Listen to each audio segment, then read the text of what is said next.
علماء لیکلي دي بعضی کتابونو کې یو عالم تیر شوی دی مولانا لال حسین اختر رحمه الله اول کې قادیانیو وروسته اسلام قبول که ایمان یې راوړ مسلمان شو یو ځل ته چاته پوس وکړ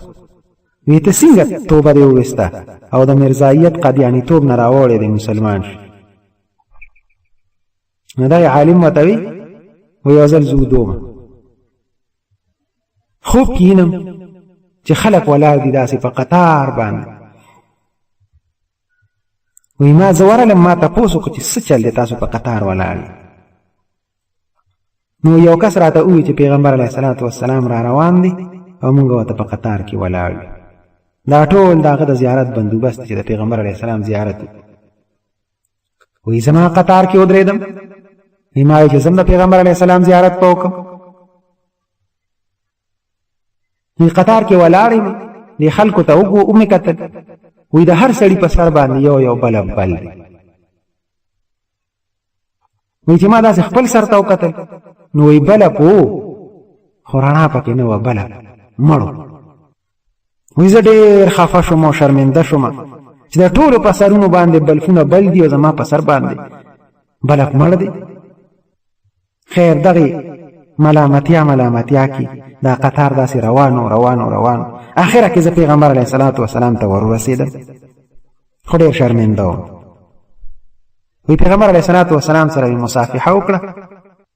وی ما ته وی چې ته بره وګوره وی ما چې بره وکتل وی زما هغه بلف چې و هغه رڼا شوی هغې کې رڼا راغلی وی به زه د خوبه راپاڅېدم یقین مې راغی چې اوسه پورې زما د ایمان هغه بلف هغه مړو اوس زما د ایمان بلب هغه رڼا شو ای بس ما ایمان راوړی پیغمبر علیه الصلاة والسلام پیغمبري مې ومنله چې دا د الله حق پیغمبر دی اخري پیغمبر دی د نه وروسته بل پیغمبر نشته زما دغه عقیده وه چې د نه وروسته بل پیغمبر هم شته نو زما د ایمان بلب هغه ما بیا توبه وویسته زه مسلمان شوم عزتمندو د ایمان بلف الله دې ځای کې دغه خبره کوي شرح صدر د ایمان هغه بلب د زړه هغه چې دی نو بلکې خدای پاک حدیث کې راځي پیغمبر علیه الصلاة والسلام فرمایي چې یو سړی ګناه وکړي او توبه ونه باسي نو یې په دې زړه باندې یو تور داغ ولګي که توبه استغفار وکړي خو هغه ګناه ختم شي هغه داغ ختم شي که دې توبه ونه باسي نو بله ګناه وکړي نو بیا بل داغ پرې ولګي بلې ګناه سره بل داغ ولګي بیا ورو هغه زړه تک تور شي دا زړه بلف د ایمان هغه بلف هغه ورو ملکی د هغې هغه رڼا هغه ختمیږي ورو کلا بل ران علی قلوبهم زړه زنګ شي بیا بلف مړ شي د دې نیکانو صالحانو خلکو د زړه بلف هغه بل وي هغوی د نیکي خوند ورکوي مزه ورکوي امام محمد رحمت الله علیه دا د امام ابو حنیفه رحمت الله علیه شاګرد دی د یو مذهب امام او مجتهد دی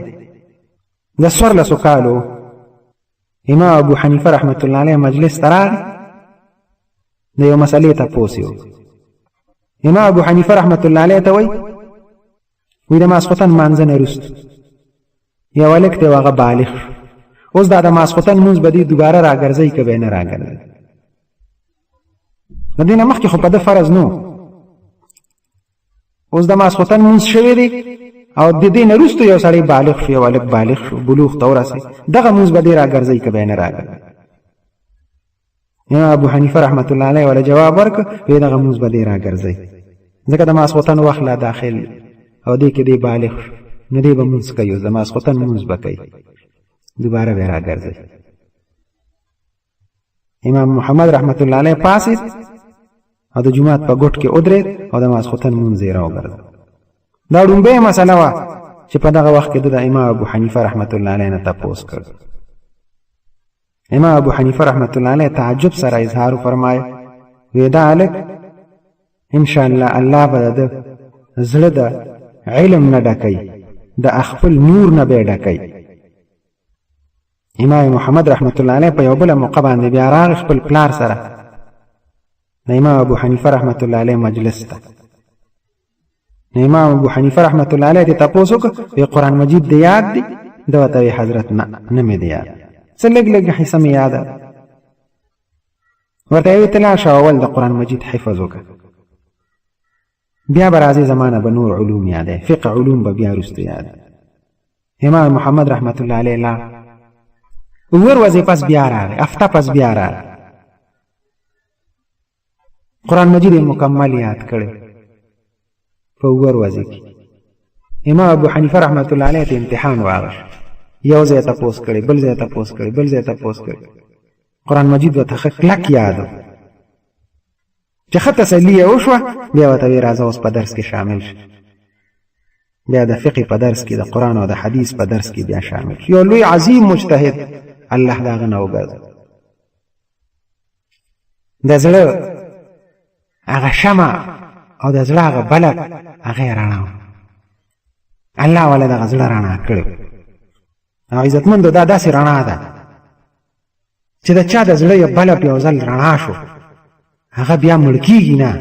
پونکو سے یہ چراغ بجایا نه جائے، هغه بیا په پوکو نه مړ کېږي. خو چې الله د چا زړه روښانه کړي او دغه نور پکې وردن نه کړي. ابو مسلم خولاني رحمه الله یو وینځه وه، د هغې وینځې هغه سره ډېره سخته نالګي وه، دښمني وه ورسره، خو مجبوري وه وینځه وه. چې کله به یې خوراک وله تیار کړ نو زهر به یې پکې ورته واچول، که اوبه به یې ورکولې په هغې کې به یې ورته زهر واچول. امام خولاني رحمه الله هغه خوراک پکه و او څښاک به یې کو. ډېره وخت پس هغه وینځې ته تپوس وکړ، حضرت د ډېرې زمانې نه زه تاله زهر در کوم او په تا اثر نه کوي؟ هغې ورته ویل ولې داسې کې؟ وایي زه ویم چې مړ به شي او زه به ازاده شم او ته مرې نه،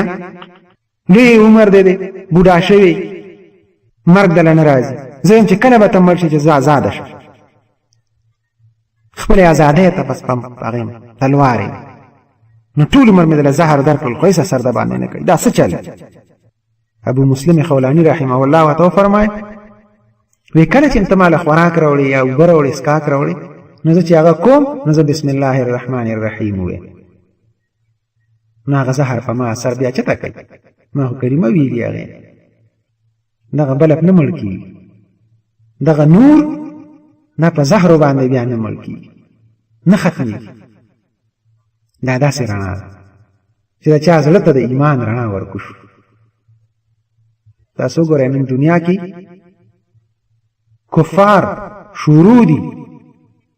مسلمان ختمول غواړي، اسلام ختمول غواړي، د هغې دپاره هغوی ټول د دنیا وسایل استعمالوي چې دا مدارس روان شي، دا جماعتونه ختم شي، دا اسلام ختم شي، بالکل د ځمکې نه صفحې هستۍ نه مټاول غواړي. لیکن هغوی په دې حیران دي چې باوجود د دې دومره سعی او کوشش اسلام ورځ تر ورځه په ترقۍ دی، مسلمانان ورځ تر ورځه ډېرېږي. پونکو سے یہ چراغ بجایا نه جائے، دا په پوکو باندې نه وجلې کېږي، دا داسې ډیوه ده، دا داسې شمع ده، دا په پوکو باندې نه مړه کېږي. الله دې زموږ د زړه بلب رڼا ساتي. دغه نور دی الله زموږ په زړه په ټولو خلکو مسلمانانو په زړونو کې بل کړي او پیدا کړي. کذالکم دقرنګ یجعل الله الرجس ګرځي خدای پاک هغه عذاب علی الذین په هغه کسانو باندې لا یؤمنون چې هغوی ایمان نه راوړي. چې ایمان نه راوړي د دوی د زړه هغه رڼا او بلف هغه به مړي او د مسلمان د زړه بلف هغه به رڼا وي. او الله پاک فرمایي وهذا صراط ربک مستقیما، او دا لار د رب ستا ده نیغه. زړه کې چې الله دغه نور واچي نو دی به پر رڼا باندې وي، پر نیغه لار باندې به بیا روان، په رڼا کې به روان. قد فصلنا الآیات، په تایید سره په تفصیل سره بیانو آیاتونه، واضحه کوو مونږ آیاتونه لقوم یذکرون، دپاره د هغه قوم چې هغوی نصیحت اخلي، څوک غور و فکر پکې کوي، د هغوی دپاره مونږ الله وایي دا خپل آیاتونه واضحه کړي. الله وایي دې خلکو له بدله کې څه ورکوم؟ لهم دار السلام عند ربهم، لهم د دوی دپاره دار السلام، کور د سلامتیا دی. کور د سلامتیا دی، کور د سلامتیا څه شی دی؟ هغه جنت دی چې هغې کې آرام وي، هغې کې امن وي، هغې کې سکون وي.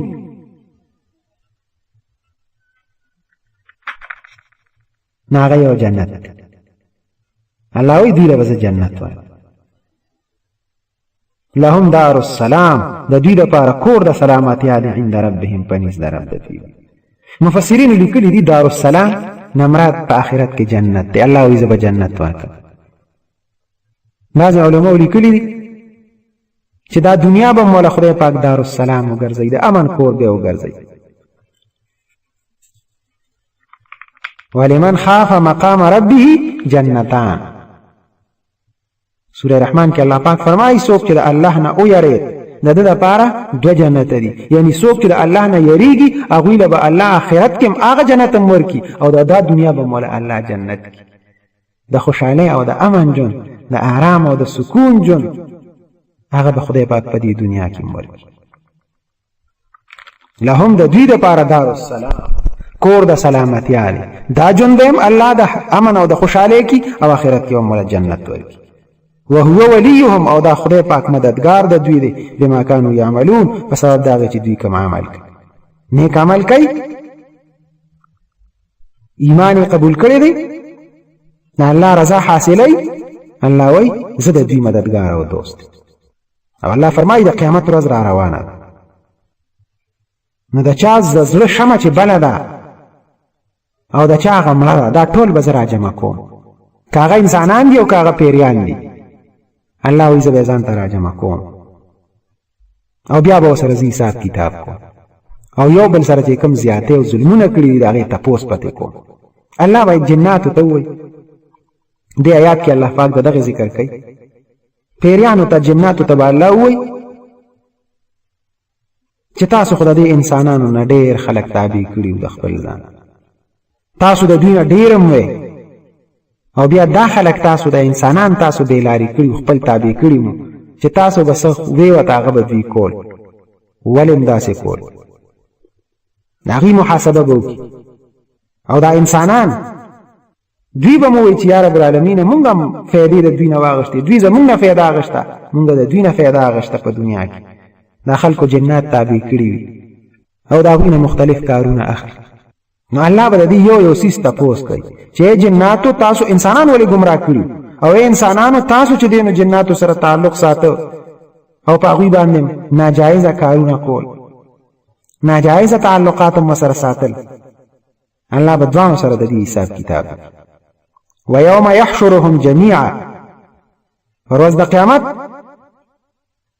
راجمع به کړي دوی لره ټولو لره او بیا به ورته الله فرمایي یا معشر الجن اے د جناتو ډلې قد استكثرتم من الانس تاسو ډیر وې د انسانانو قد استكثرتم تاسو کثرت حاصل کړو ډیر والم حاصل کړو من الانس د انسانانو یادا چې تاسو ډیر تابع کړیو د انسانانو تاسو ولې داخله بیلاری کول ولې دې خلکو ته نقصان او تکلیف رسو وقال اولیاؤهم من الانس او بو یغ دوستان د دوی د انسانانو ربنا ای رب زمونږه استمتع بعضنا ببعض فیدې مغشتي بعضی زمونږ په بعضی سره دوی زمونږ نه فیده اغشته او مونږ د دوی نه فیده اغشته اوس وبلغنا اجلنا الذي اجلت لنا ورسید مونږه هغه نیټه هغه ته اجلت لنا چې تا مقرر کړی و زمونږ لپاره کومه نیټه دې مقرر کړی و په دنیا کې هغه جون مونږه تیر ک اوس مونږ ته یا رب العالمین ولاړ انسانانو ته وایي چې تاسو د دې شیطانانو منل د دې په نقشه قدم باندې روان وي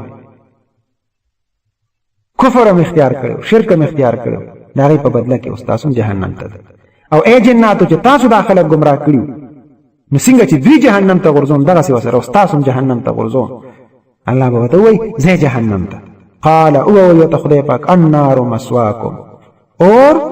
زیستاسو دې ټکانه ستاسو ده خالدین فیها همیشه به پدې کې الا ماشاء الله مگر چې خدای پاک وغواړي چې کوم خلک په هدایت دی او الله دا ایمان هغه بل کړی دی الله وته شرح صدر کړی دی هغه خلک هغه به خدای پاک جنت ته بوزي باقی هغه به جهنم ته بوزي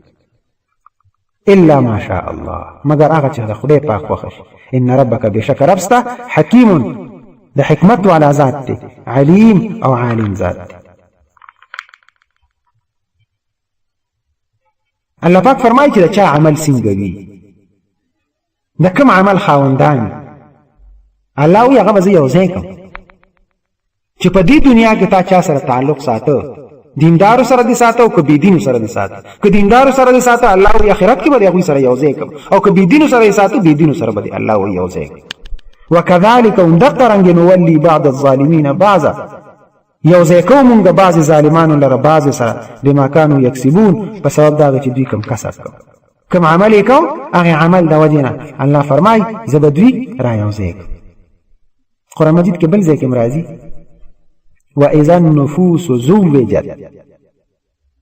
جوړې جوړې وکم د قیامت پر ورځ به زه خلک جماعتونه کم جوړې به کم بل ځای کې الله پاک فرمایي احشر الذين ظلموا وازواجهم دا ظالمان دا جوړې دا راجمع کی عزتمندو په دې دنیا کې د پیغمبر علیه الصلاة والسلام